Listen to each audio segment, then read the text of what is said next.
Well, this afternoon I'm here with Max, and we're going to be talking about nepotism. Now, actually, Max, let me reframe this. Last time we caught up, we were talking about mental health and wellness. And I noticed that in some of the articles that came out recently that coming up to an election year next year. And great people like Mike King, who does some exceptional work in the area of mental health, Yeah.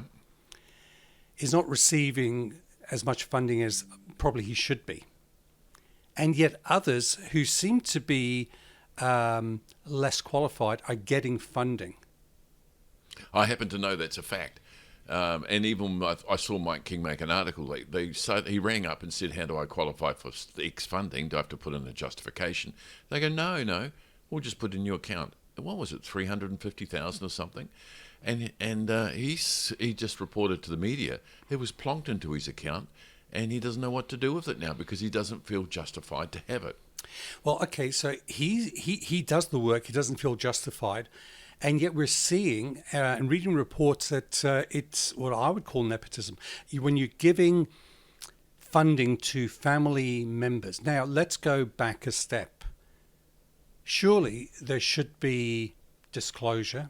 There should be accountability.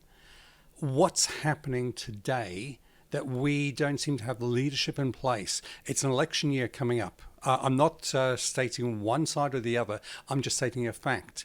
How can we trust people in power? Well, when employment matters, it is quite an interesting factor because family businesses, for example, they do go and employ their family members and they work together. It breaks down often, I can tell you. And we have a lot of disputes on hand, and particularly with shareholding holdings is an enormous amount of disputes, particularly between family members. But getting on to it, within the political arena, there is... I don't know if there is any law that prevents it, but certainly is an unwritten rule that does. And it's to the public, it's unacceptable if it's public money being spent on a family member to give that family member something that may be challengeable, whether it's got the value that they've been paid. Well, I don't mind people paying family members to do a job if that family member happens to be qualified. I think this is part of the issue that we're looking at. Where is the disclosure? Surely we should have disclosure. Even if you're in business, you have to have a level of disclosure and an ability to state any conflicts of interest. Why are we not seeing this from a local government body? I think you're referring to one person particularly here. And and I would totally agree with you. I think because there's been a challenge and it's been made public, what should be disclosed is the services that a husband or family do provide. And why are they being selected to, did they reach a reasonable criteria to actually qualify to be appointed for these roles? It does, and look, I would say the unwritten rule amongst politicians is don't employ family members. Yeah. Just stay away from it because it's trouble and you're going to get accused. Mm-hmm. Exactly what's happened here. But what I can't get over is the arrogance that's followed it. Okay. Like, tough luck, public, I don't care. Yeah. And I'm not going to give you any information at all. So can we put this back to a business owner? So business owner, you said we can employ family members. And when you're a business owner, you should employ the best person for the role. What are the fish hooks, if any at all, when you are going to employ a family member? What are things that you would recommend people to look out for? At least you asked the good questions. I got to say, you've got a future in this role. I think you should be a questionnaire. So, the pitfalls of this is reflect back on your relationship with this family member. Mm-hmm. If you're running a business, you're running an autonomy. Yeah. You are the boss, and people respect you and treat you as such. You bring a family member in, and you give them an instruction, and then they challenge you or say that's ridiculous. I mean, you're going to lose the face, and the respect level from your other colleagues in the workplace is going to, they'll be looking at you twice. Yep. The other factor is if you then chastise your family member as you would in the home, that really does almost diminish a working relationship with and respect levels for the colleagues. There is an enormous amount of problems associated with this, and any privileges you might want to give. I recall this matter many years ago where they gave a family member, an executive in a company, it wasn't his company, but he gave a family member a job and then gave her free Coro Club access when it wasn't really necessary for her role, and her peers never got it. It was definitely a privilege and unjustified. So let me put a scenario in front of us, and I'm asking on behalf of a friend, obviously a friend. I hear that every day too. So when you have family members, especially younger family members, and I remember a couple of years ago, my daughter turned around to me and said, Dad, we need to do a little bit of work experience as part of the school, 3 weeks working for somebody. She approached her mum and said, I want to work at Kmart. And she said, Kmart, really? That's hard work. Have you thought about working for your dad? And so, sure enough, I put together a little brief of what we can do, some interning type role. And soon enough, the word got around, and her friend from school came up to me and said, Uncle Elias, can I help? I said, sure, we'll organise this. And lo and behold, the first day they're supposed to start, I'm upstairs in the kitchen. They both are sitting there grabbing a coffee. And I said, we'll start at 9. I go down to my office. Sure enough, they don't turn up. I had to phone them. I have to phone them.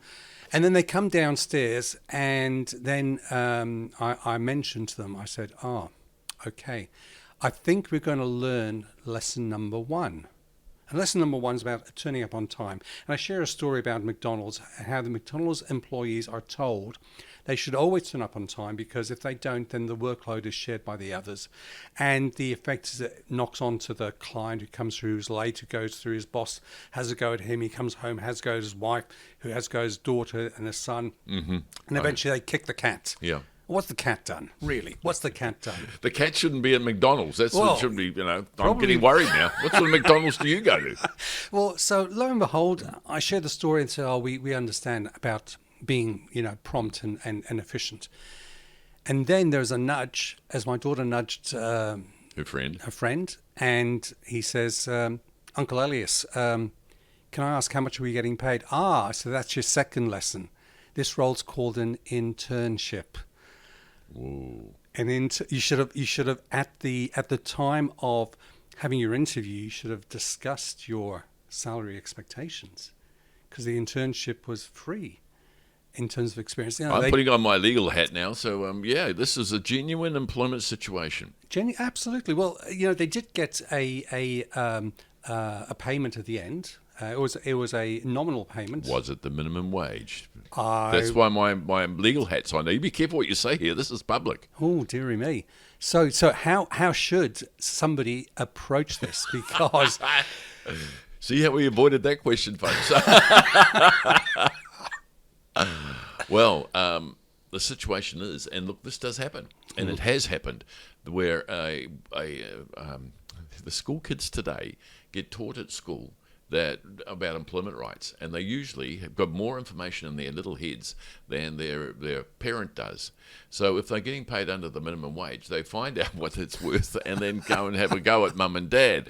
So the employee, if it is a genuine workplace. Now, this is a good question you've just asked me.